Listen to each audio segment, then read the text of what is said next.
something bad to us, we are going to do things to you that have never been done before.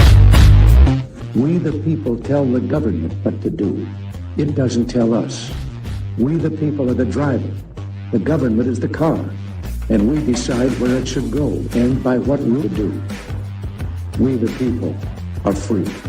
And I hope we have once again reminded people that man is not free unless government is limited.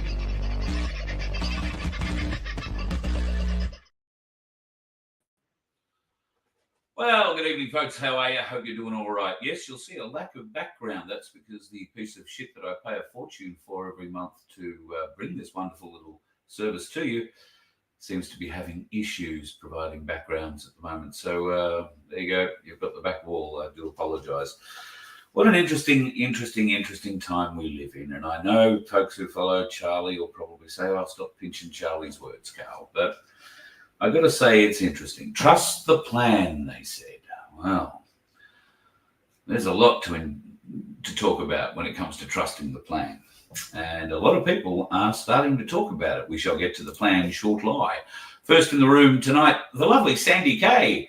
Hello, gorgeous. I hope you are well. I know you're flat out at the moment, so I trust things at the sanctuary are, well, I know busy. You're planning for farriers, I think was the message I got the other day. So I guess with 100 plus donkeys, 4 feet each per donkey, that would be 400 plus hooves that need attending.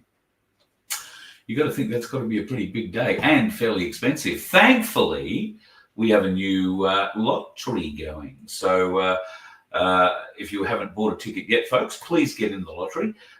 You can go to the merch site, merch.vofhq.com, and then click on the Sanctuary 750 link. And for $2, you can get yourself a ticket for a chance to win $750. And when you get your bit, Sandy's going to get a bit too, which will help to, I hope, feed the donkeys. Maybe eventually, if enough people get involved and get behind this, we will actually be able to help with building a new roof. And I don't want to put too fine a point on it. We have been talking about it for, well, a little while, but it would be nice if there could be a new float in the future of the donkey sanctuary. I'm just saying. I mean, there's plans. But the way we can raise a few more dollars is by getting a ticket in the next raffle. So thank you to everybody who already has. I think we've got about 700 odd tickets left to go in the next raffle. They're $2 each. You can buy a maximum of 20. A maximum of 20 per draw. And you never know, you might take home $750, as P did yesterday. P comes from New South Wales. We will only talk in letters because we have no permission to share your name, and you know, shout from the rooftops that you've got $750. So I hope you enjoy it, P, and enjoy it. I'm sure you will, whether you're doing something for yourself. I hope you're not having to pay some emergency bill. I mean, it'd be good if that's how it helps you out, but it'd be nice if you could do something for you or for the significant other that you may have in your life, or the significant others being family, friends, whatever you can do to help. That would be great. And as long as we're helping you, I'm pretty chuffed about the whole thing and helping the donkeys at the Donkey Sanctuary. So thank you, Sandy and her crew, and of course, and everybody who goes along and supports her as well. I know there are a lot of you who have done so, and can't thank you enough. A lot of you are planning little holiday trips along the coast to pop in. She'll have a plethora of people to help her around feed time. It'll work out well. G'day, Fuzzy. G'day, Dave-O. Judith, nice to have you in. Connie, God love you, woman. Yes, I am feeling much better today. Much better. I think I probably look like I'm wearing the same stuff, but I'm wearing the same wind cheater. It's been bloody cold here today, and I think even at the moment, I can't tell you exactly what it is at the moment, but unfriendly day today. A very chilly wind indeed. So I've tried to stay out of it as much as possible, which I'll be honest hasn't been too difficult.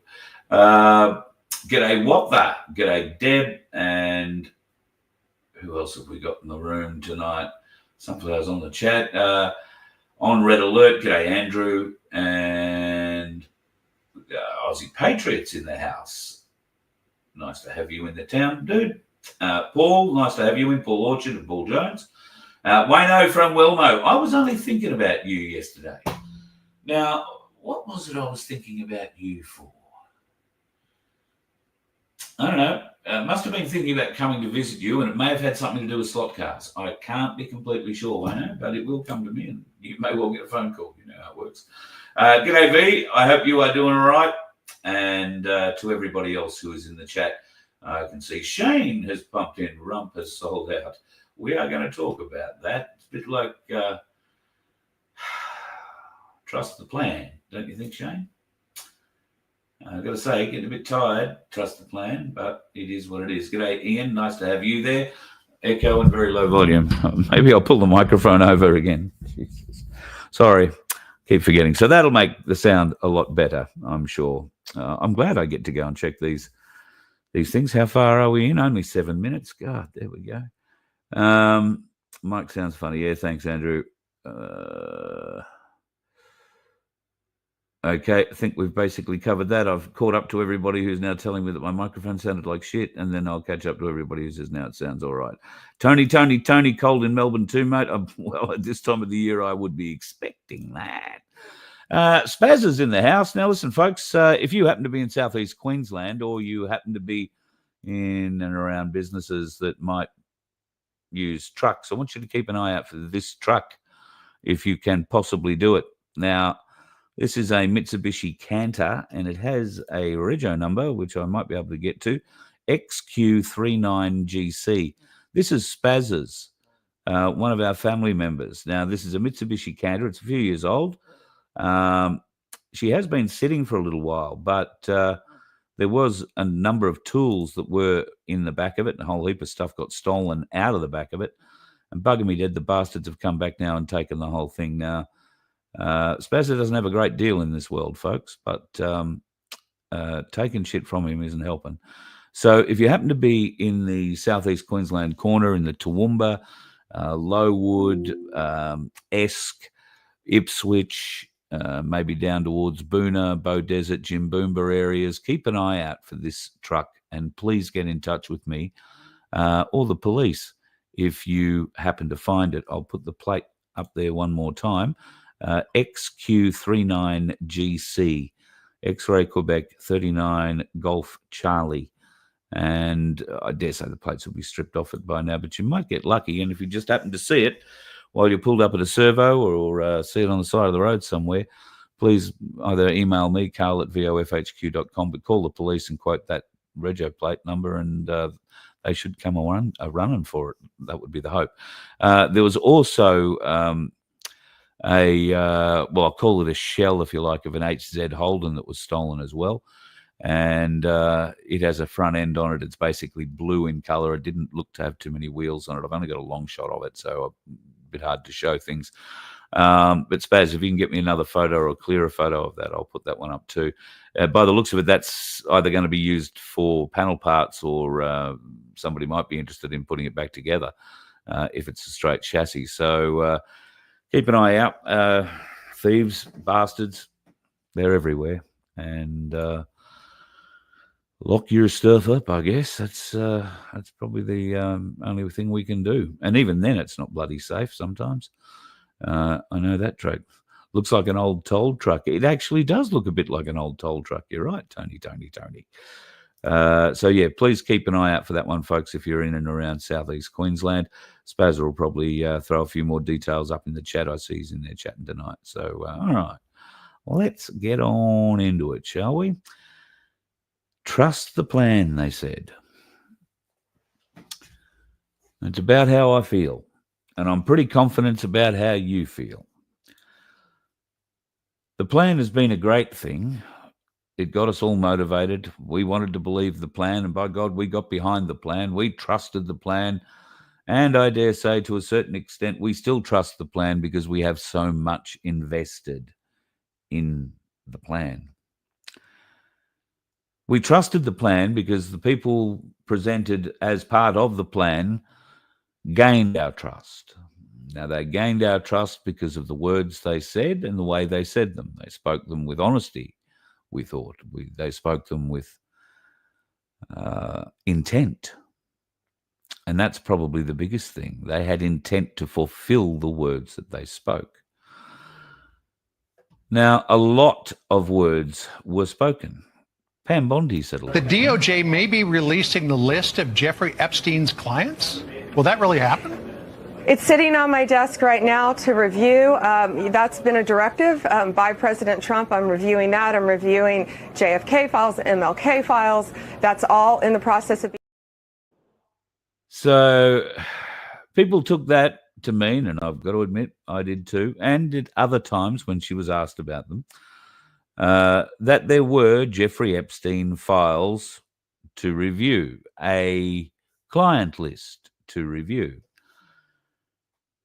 But now it appears that the Trump administration says there is no client list to review. There is nothing to see here. Please go away. We've got bigger things to talk about, bigger things to worry about. But many Americans, and I dare say a great many millions of people around the world, have a great deal of interest in what's gone on with Jeffrey Epstein, whether he killed himself or was in fact murdered while in the most secure penitentiary in America, or particularly in New York. The evidence for what it is that has been released by the FBI and the DOJ suggests, well, a few things. Fuckery is one of the things it suggests to me, if I'm honest, but let's see what you think. This is the exterior view of Epstein's cell. Now, what do you see there that looks, if this is the exterior view, two different photos of the same door, do you see anything there that sort of stands out that could be a bit wrong? Have a think about that. We may well come back to it. But there are differences in that photo between the two doors that make it pretty weird. Other things have been coming out that the door or the camera facing the door wasn't facing the door, so wouldn't have seen anybody walk in or out of that cell had they been able to walk in or out of that cell. There is a minute of the video that they did release. It was meant to be a contiguous video from start to end. There is 60 seconds of it missing. Nobody wants to explain any of that. But most of all, nobody wants to come out and talk about any client lists that Epstein may have had, in spite of the fact that there have not just been through Pam Bondi, but through New York police investigators all the way through to the latest head of the DOJ, Pam Bondi, have all spoken of the lists that they found. And a lot of those lists didn't come from Epstein. They actually came, well, I mean, they found Epstein lists, don't get me wrong, but they also found a lot of names and people who traveled on the Lolita Express through the Weinstein files. You remember when that guy married to Uma Abedin, that was Hillary Clinton's, first girl, if you like, and fellow demon. Her husband, who was a sick bit of work, was getting his penis pictures polished up on his computer when the FBI busted him for that, flashing his wiener at Anthony Weiner, that's his name, flashing his wiener at some underage girl somewhere. They took his laptop where they found a lot of his penis pictures, but they also found a file marked insurance.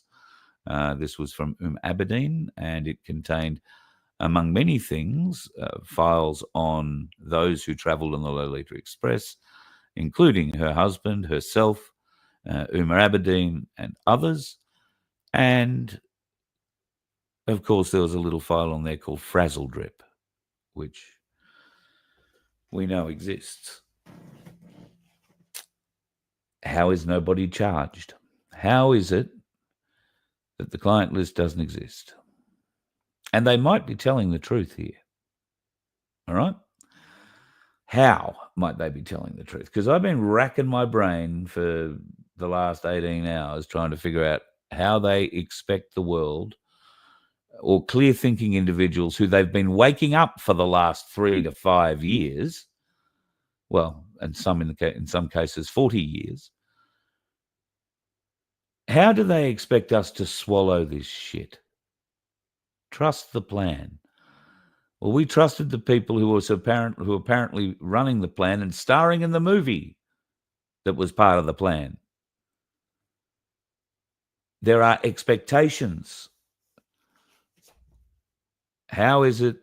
What aren't we being told about Epstein's client list? Elon Musk puts it I think well. the public will be rightly frustrated if no one is prosecuted for the Epstein client list, no one at all, which, no one, like at least, I don't know, the top 5 or something, like some number.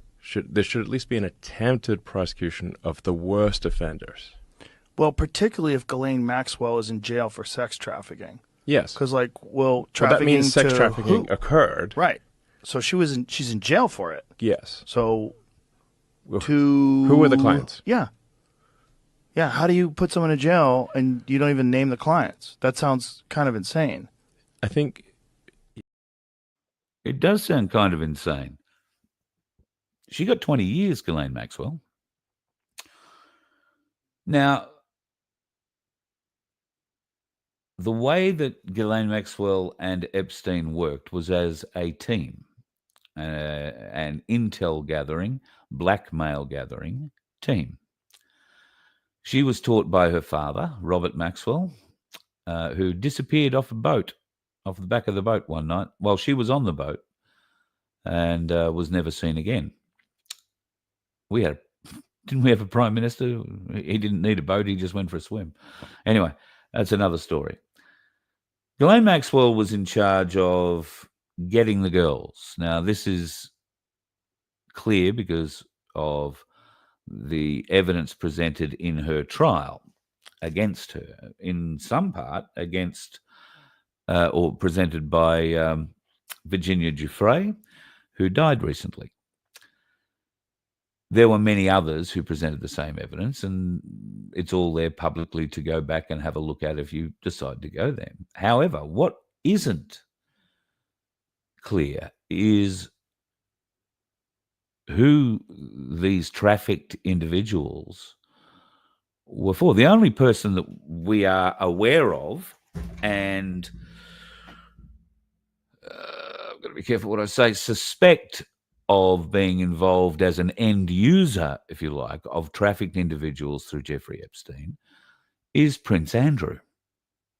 That is the only public name that has really been proven in any way, shape, or form. As she has a photo of him with her in his arms, not in any great romantic way, but the fact that Ghislaine Maxwell is in that photo as well is rather telling, I guess, in the trial. But Maxwell has gone to jail for 20 years for child trafficking, for sex trafficking, and yet not one client was named. Now, given that they were partners, could the partnership have extended this way? That Epstein provide the funds and certainly the contacts in certain circles. Ghislaine Maxwell probably provided the contacts in the European side of things more than Epstein himself could have, but he would have been able to get into the big end of American business pretty easily, being the hot dogger he was in New York and working for the people that he was, particularly one guy. Now, during the Ghislaine Maxwell trial, her client list was referred to, but it was suppressed. Once she was found guilty, there was a deal. Well, I'm not sure if this deal was done before she was found guilty or post finding guilty. However,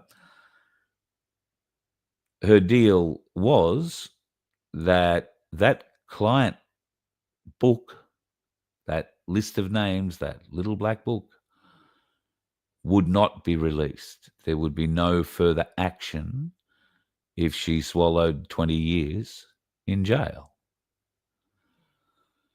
Now,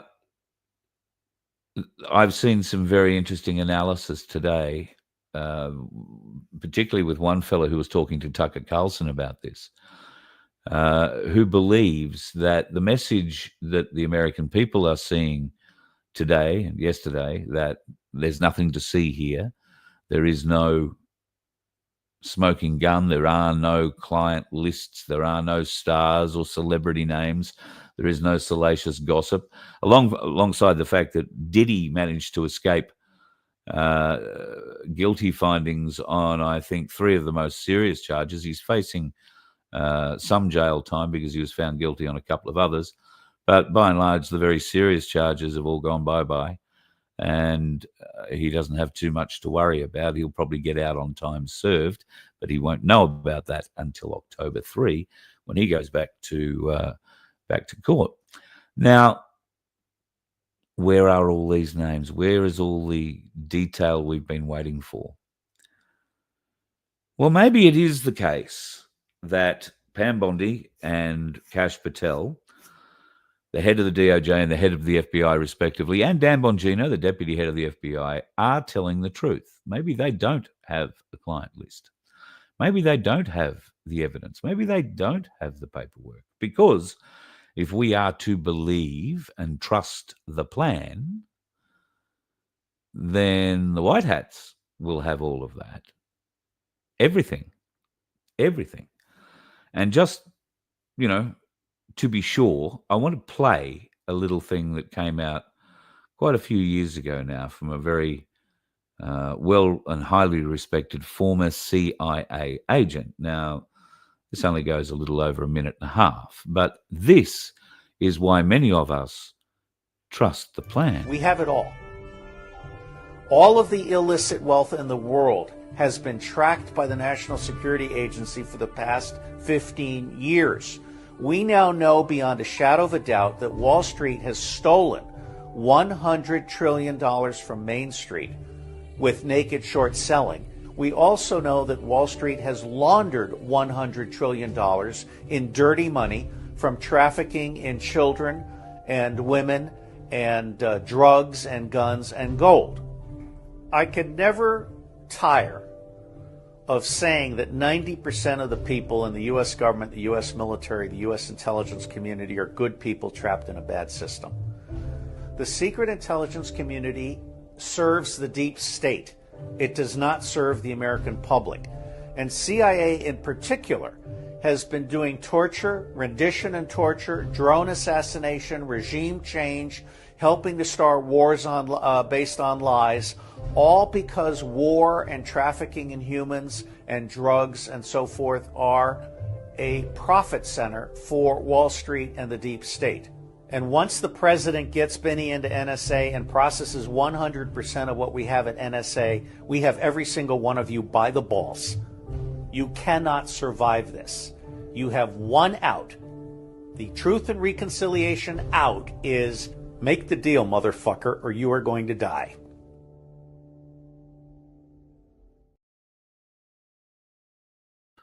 Well, that was a very stirring speech from Robert David Steele.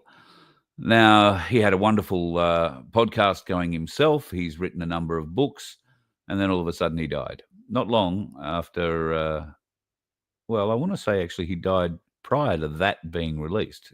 That came out just after he was released from memory. Oh, that was released just after he died. Now, he was a highly respected CIA agent, but we should be understanding that he was a CIA agent. He also claimed to have very close and detailed relationships with John McAfee.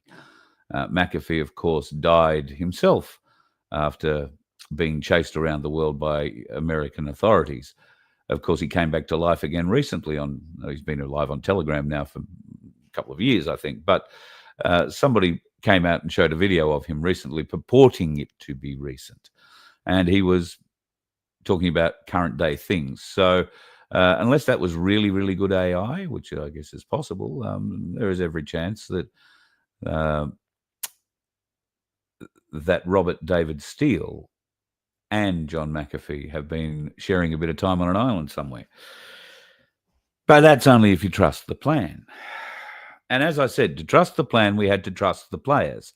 And the players turned out to be, the most significant player turned out to be Donald Trump, where today at the White House he was asked about, well, actually he wasn't. Pam Bondi was asked about the evidence that she had on her desk and that she was reviewing. Trump chimed in. Allegedly said that he did work for an intelligence agency. So could you resolve whether or not he did? And also, could you say why there was a minute missing from the jailhouse tape on the night of his death? Could I just interrupt for 1 second? Are you still talking about Jeffrey Epstein? This guy's been talked about for years. You're asking, we have Texas, we have this, we have all of the things. And are people still talking about this guy, this creep? That is unbelievable. Do you want to waste the time, and do you feel like answering? I don't mind answering. I mean, I can't believe you're asking a question on Epstein at a time like this, where we're having some of the greatest success and also tragedy with what happened in Texas. It just seems like a desecration, but you go ahead. Sure. First, to back up on that, in February, I did an interview on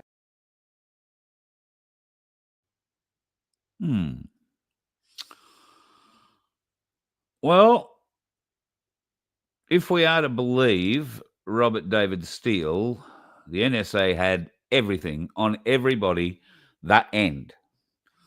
Got you by the balls, is the quote. Take the deal or die. Well, we have seen a few celebrity deaths, I've got to say, and I guess in the last few years we've seen a few more of them. We were told that some would be allowed to die and maintain their legacy in return for providing all the information they could about particularly Hollywood deep state shit, child sacrifices, that kind of thing. There is also a lot of talk at the moment about a new Hollywood being set up by Mel Gibson and others. Chuck Norris has now chimed in and wants to be part of this as well. The latest whisper is that very shortly we are going to be given a 4-part docu-series produced by Mel Gibson, who will star in it. It will be about the Tom Ballard organization that goes and rescues children that are being trafficked in places like Ukraine. And it started out because Mel Gibson was sponsoring 10 children in an orphanage in Ukraine when the war started there, and he wanted them out. So Ballard went to try and find them, and the Ukrainian authorities had no idea where these 10 particular children that Mel Gibson had been sending money to for God knows how long were. And they said, we can't find 10. We've got 10,000 here. Where do we start looking? So that's how the story started, but it has expanded a great deal from there. And I suspect it will contain a number of truths. They're saying they're naming names when it comes to celebrities and well-known global or globally recognized people. They will be naming them as people who are using children and others in different forms of slavery. So when is that going to be released? Well, sooner rather than later is what the whisper is, but, trust the plan. I'm starting to feel like a lot of people in the plan have changed sides. And maybe that is the plan. There is a lot of parts of the plan we fixate on, but there is a lot of parts to this plan. Do we know all the parts? Well, I guess we've been shown, I think, pretty much all of them. Do we remember all of them? Do we remember the sequence in which we were shown them? Probably not. We were told the first arrest will shock you. Well, given what is happening at the moment with Donald Trump and Benjamin Netanyahu, the first arrest right now might shock, because America is going to turn on Trump over these files. His very insignificant little piddly interruption of a serious question to the Attorney General here that I just played you goes to show how Trump is trying to divert attention and downplay anything to do with Epstein at the moment. Oh, we've got big things happening in Texas. Well, yes, a number of people, over 100 people, have lost their lives in Texas. It is unclear yet whether the floods that they lost their lives to were engineered by certain elements of the American government. And if so, why were they engineered? Why did they take place when they did? Why did they wash away a girls' camp in the middle of the night on the side of a river? A lot of questions to be asked, and rightly so. However, the Epstein client list is of national significance. To be told for so many years, to be led by word and deed, that these client lists, or at least a list of some kind, and there is a list. There is a list of whoever went on the Lolita Express. We've seen that list, right?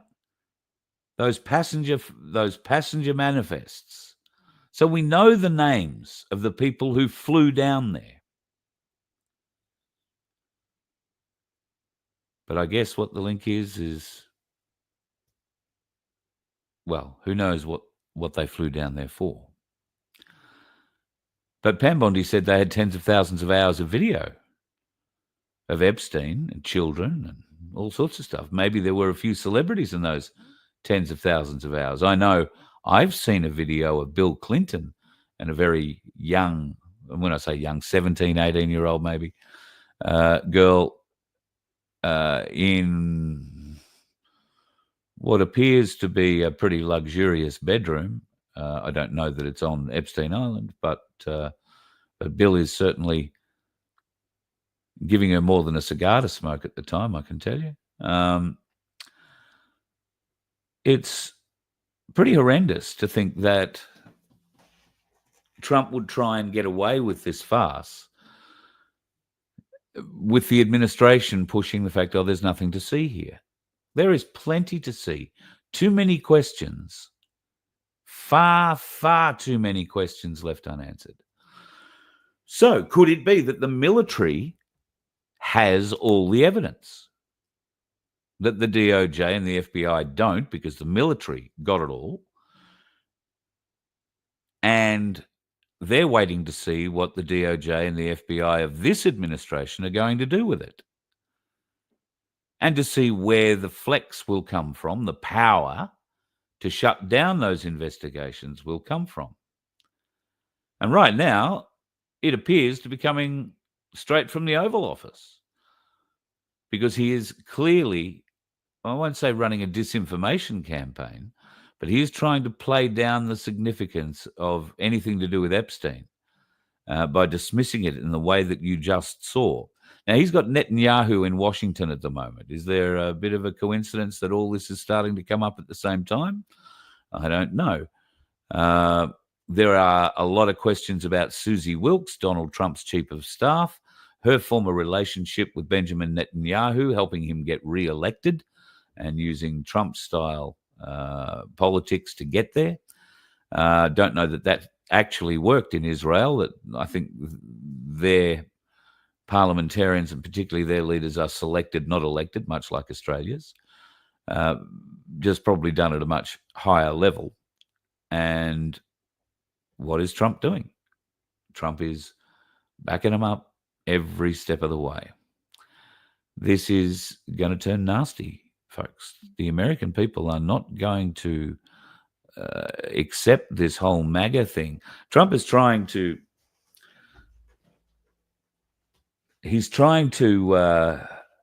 have his cake and eat it too.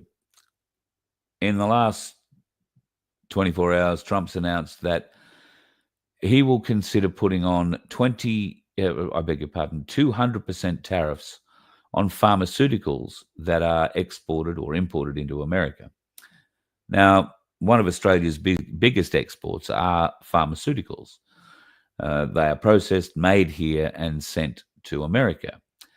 Now, those, as I showed you last night, the pharmaceuticals benefit scheme that we pay for here, the PBS, is significantly cheaper than what goes on in America. What Trump is battling against with Big Pharma at the moment, and how he's let them get to this point where they can hold this over him, I don't know once again. But given the bastardry that they've committed over the last 5 years, anything is seemingly possible. But now they have been able to pressure him into this 200% tariff, which means that the American people aren't going to wake up to the fact that they truly are being robbed blind for basic medicines.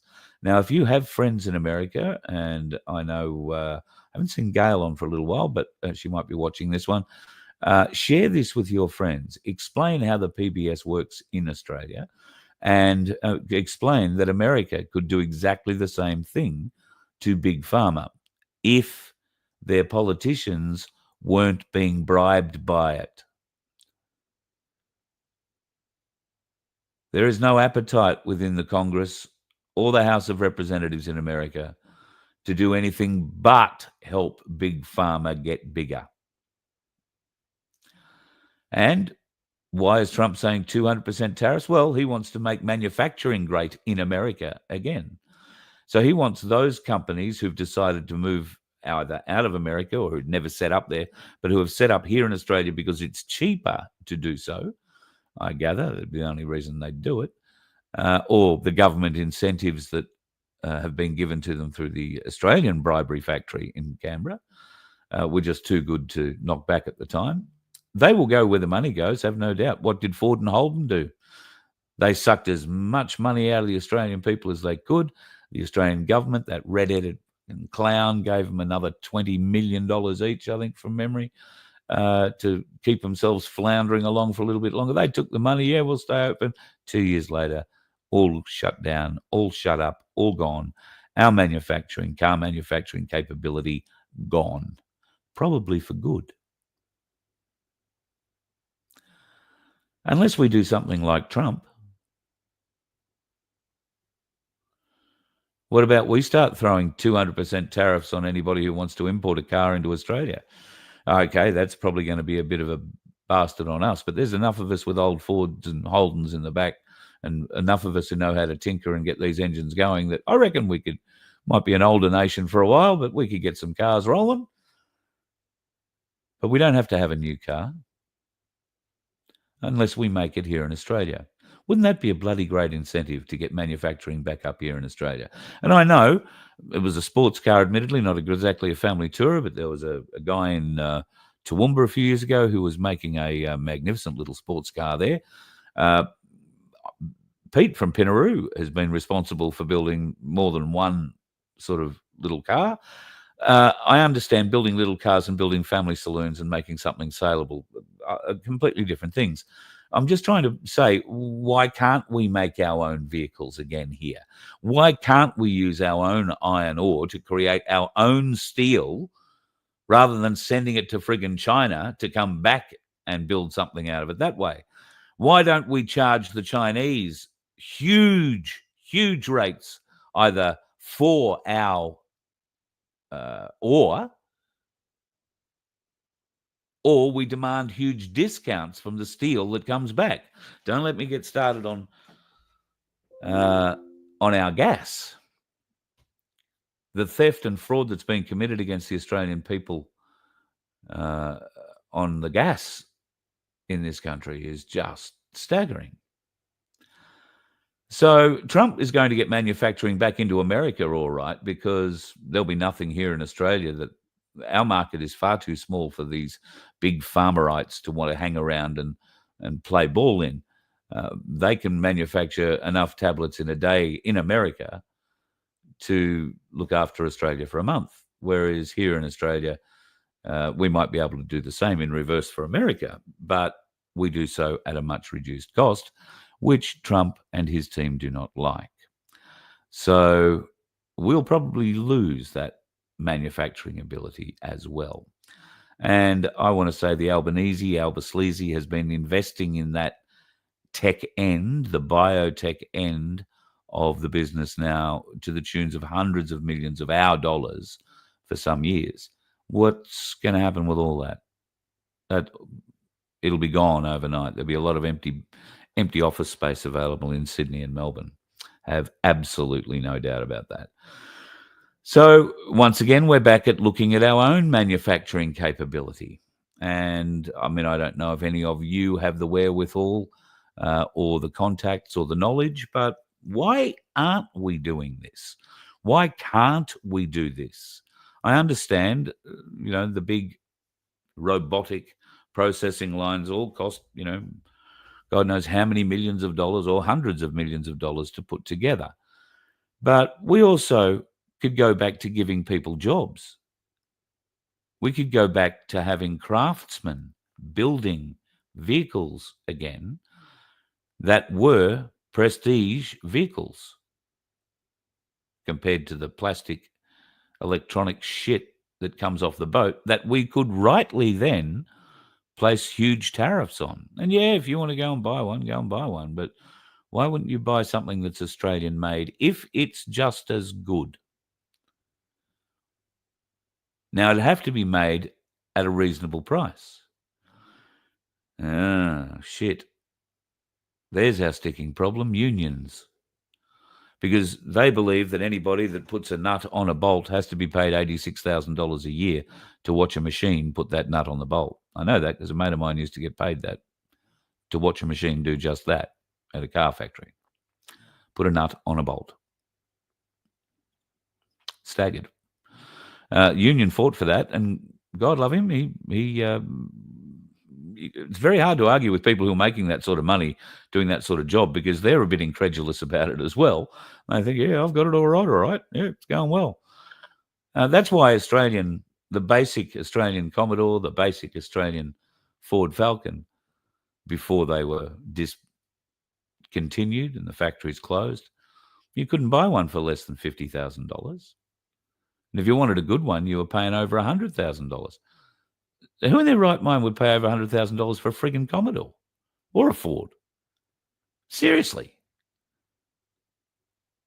I mean, that's the sort of thing you might reserve for a BMW if you wanted to learn how to put your blinkers on with your left hand. But that's not something that's realistic or desired by most Australians.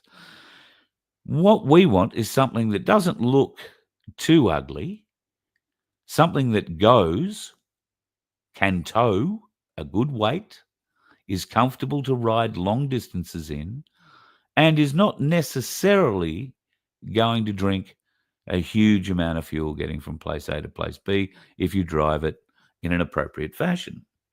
I'm all for, sticking the boot into a good-sized V8. I've got one in a bus, but I can tell you, if you stick the boot into it, as much as, well, the difference is to the tune of hundreds of dollars in fuel cost, right? To slow down from 100 kilometers an hour to drive at 80, 85 saves a huge amount of fuel, phenomenal amount of fuel. Got to be happy with that. Be better if I was running on LPG, man. Why can't we manufacture something that is economical, that can provide a bit of boot when you need it, that is comfortable, that can tow a caravan, a trailer, 3.5, 4.5 ton tow capacity? Why can't we build something like that? Okay, is there an economy of scale?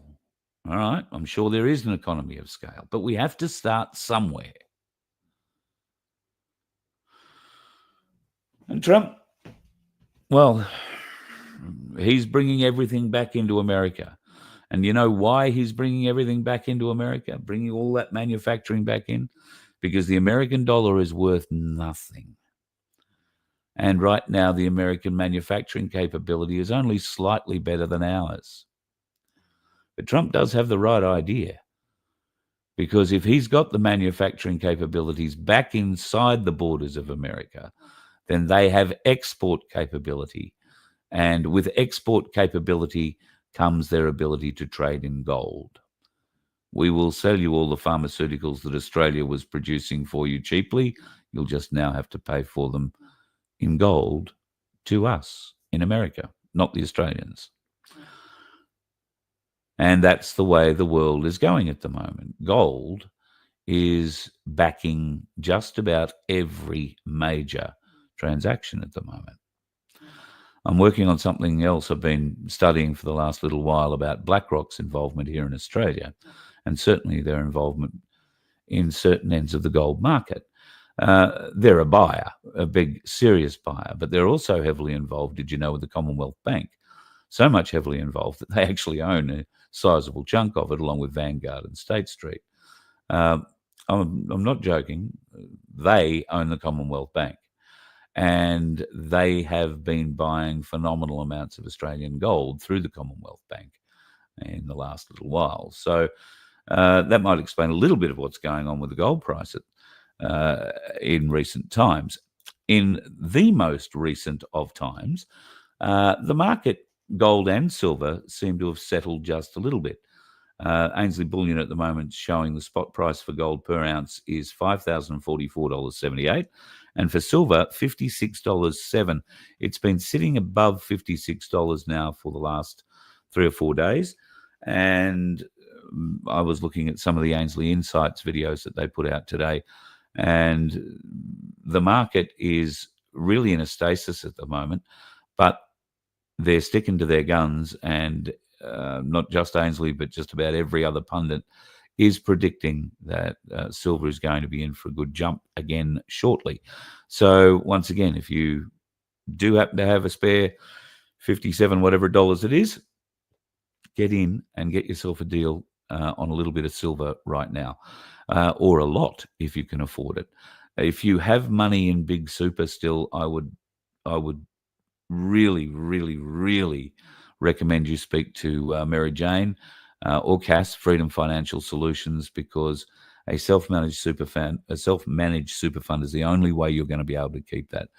I was speaking to the mother of a young man who I'm a bit close to recently, and he just rung his mother and was bragging that he had, after 7 years working, he had nearly $100,000 in his super account, which is a bloody great thing for a young man to have.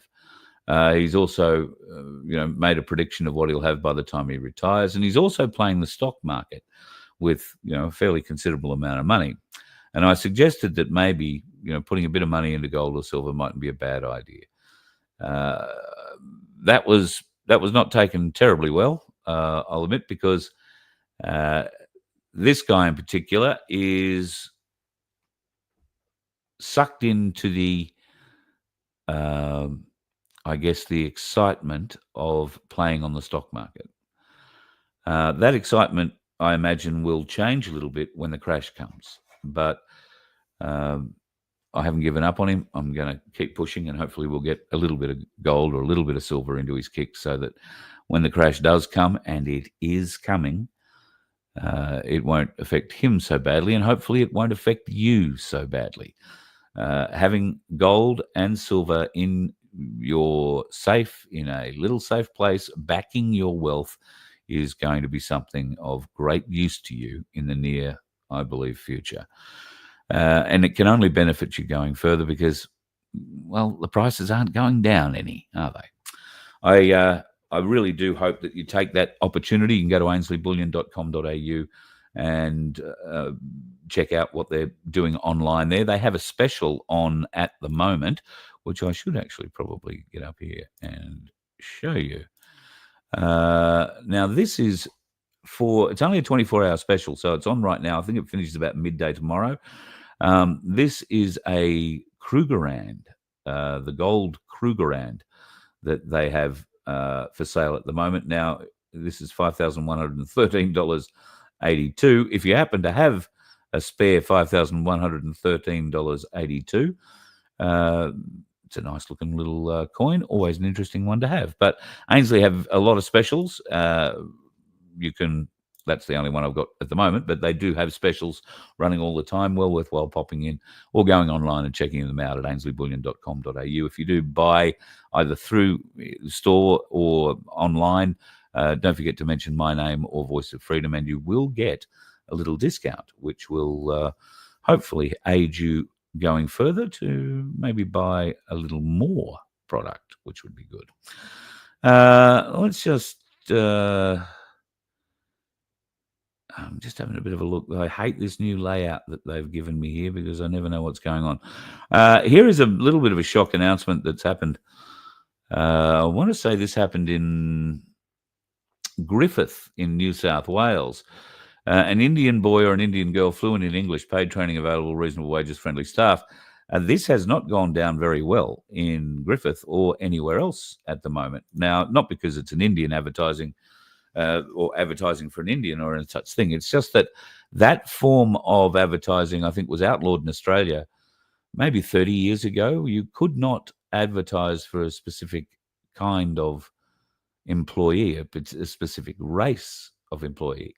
I mean, I guess they still managed to filter and get the people they wanted in these jobs regardless, without having to be so blatant about it.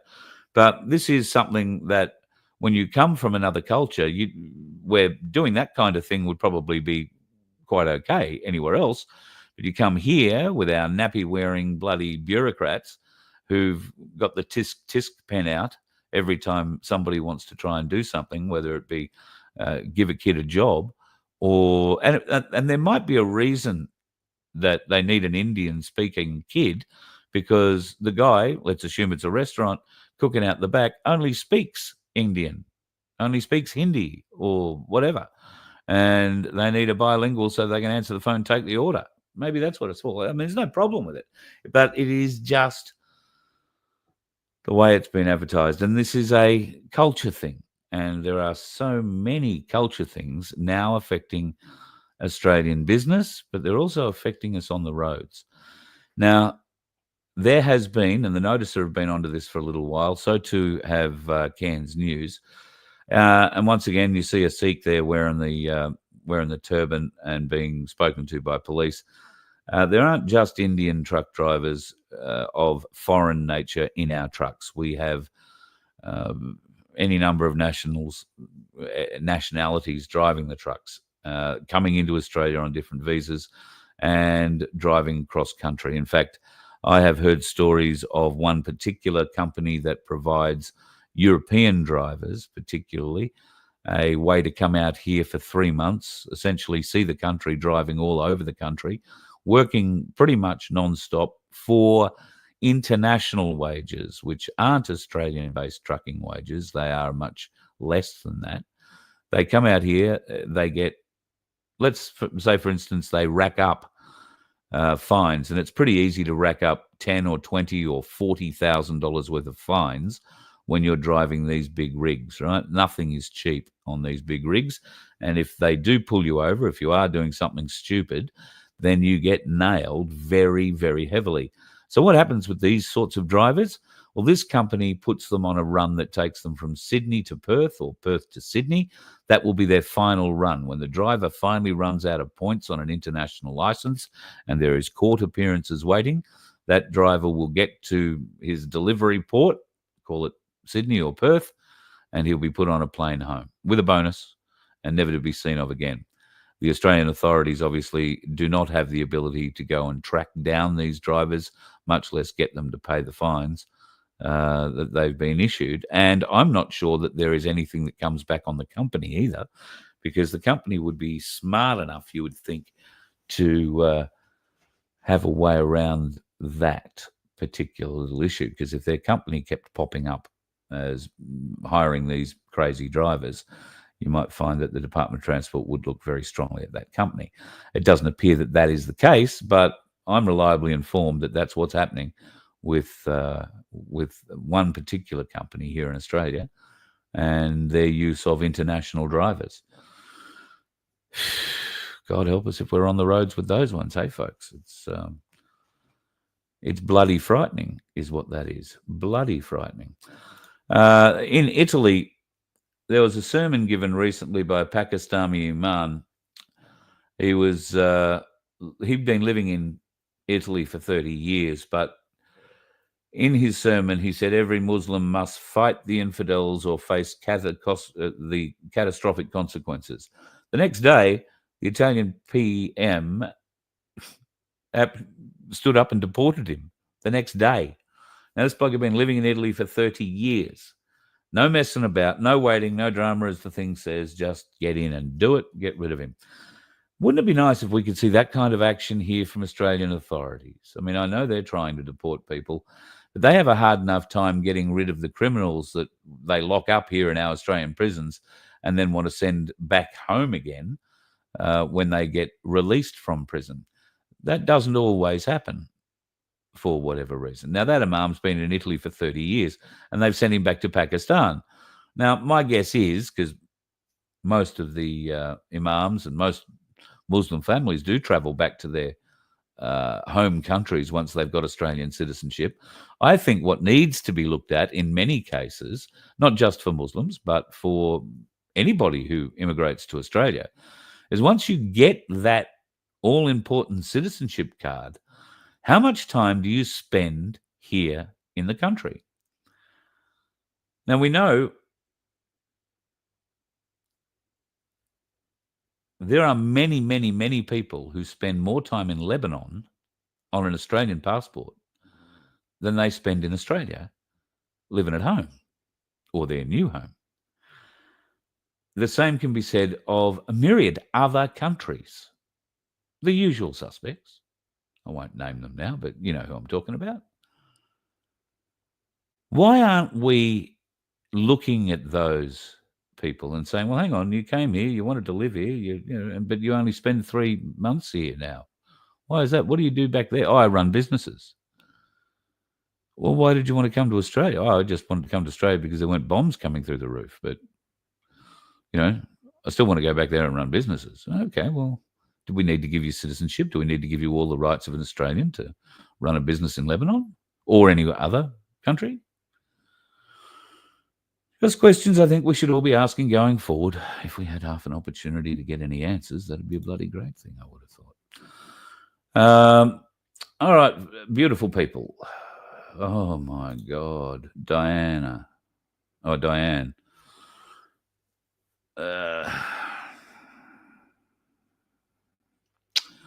I believe that the security license industry is fraught. Look, it's been a long time since I've gone into venues that have had too many security guards or bouncers on the door. I'll be honest, if I went into a nightclub and found a certain nationality on the door, I would probably laugh more than be in fear for anything. That's probably a stupid thing to say and do, but I would probably get the giggles. I don't believe that the Australian security industry is as secure, maybe, as it once may have been, and that there are a number of groups who influence and sway the goings on inside some security training organizations, not necessarily all. But yeah, got to be a bit careful about security in all ways. What are you on about? What the Disco Carl and the Freedom Dancers? I mean, if we're going to have a musical, I would like it to be done down at the Donkey Sanctuary, if that's okay, because we could have disco involved with that, and May. I think that would be very good. All right, folks, going to love you and leave you for tonight. I hope you've had a good day and the week isn't treating you too badly. There's bound to be more surprises coming out over the next 24 hours or so.